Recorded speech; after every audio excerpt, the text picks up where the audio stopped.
Bonjour et bienvenue à cette vidéo très intéressante pour vous qui va vous permettre de penser quel est votre rôle dans l'amélioration ou la baisse de l'estime de soi de votre enfant. Je suis Jeanne Larechi, je suis coach scolaire et je suis là pour vous parler aujourd'hui d'une thématique très importante qui gouverne totalement la réussite scolaire et la réussite dans la vie de votre enfant. C'est l'estime de soi.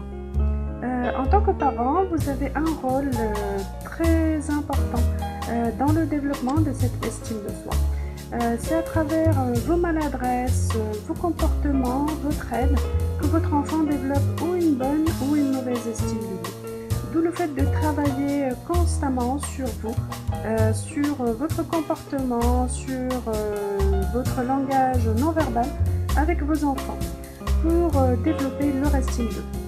Alors, pour acquérir l'estime de soi qui permet de résister aux aléas de la vie, et il y en a plein, l'enfant a besoin de constater qu'il existe aux yeux des autres, donc aux yeux des parents, de l'amour inconditionnel.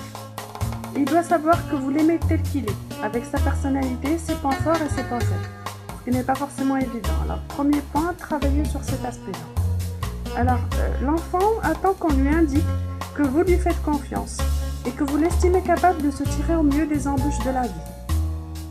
Alors c'est très important de pouvoir ne pas être trop surprotecteur, être là et lui donner confiance en ses capacités et penser qu'il est capable de réussir. Alors c'est cette attitude-là qui va lui donner l'assurance de pouvoir avouer ouvertement ses erreurs et ses difficultés.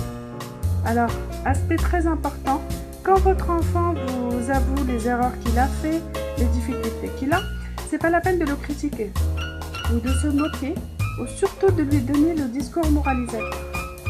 Surtout, faites en sorte de ne pas mêler les frères et sœurs, les grands-parents à cela, parce que c'est déjà un seul regard des parents suffit, c'est pas la peine d'y rajouter toute la famille.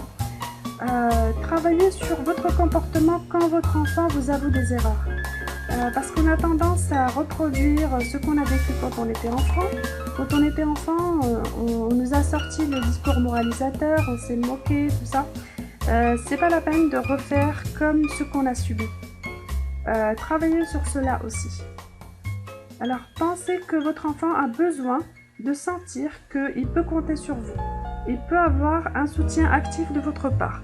Si jamais vous vous moquez, vous avez une attitude négative, il ne viendra plus vers vous, sachez-le. Alors, pour pouvoir grandir et se constituer une bonne réserve d'énergie, l'enfant a besoin de recevoir des signes d'amour. Alors, c'est surtout des sourires approbateurs et gratifiants.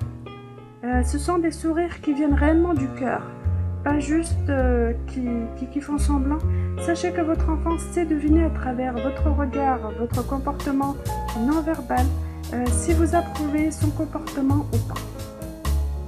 Alors voilà quelques conseils, donc je vous en avais donné 4 jusque-là, pour que vous puissiez aider votre enfant à développer son estime de lui-même. Pensez à commencer à en appliquer une par une à la fois, un conseil à la fois, pour aider votre enfant à développer son estime de lui.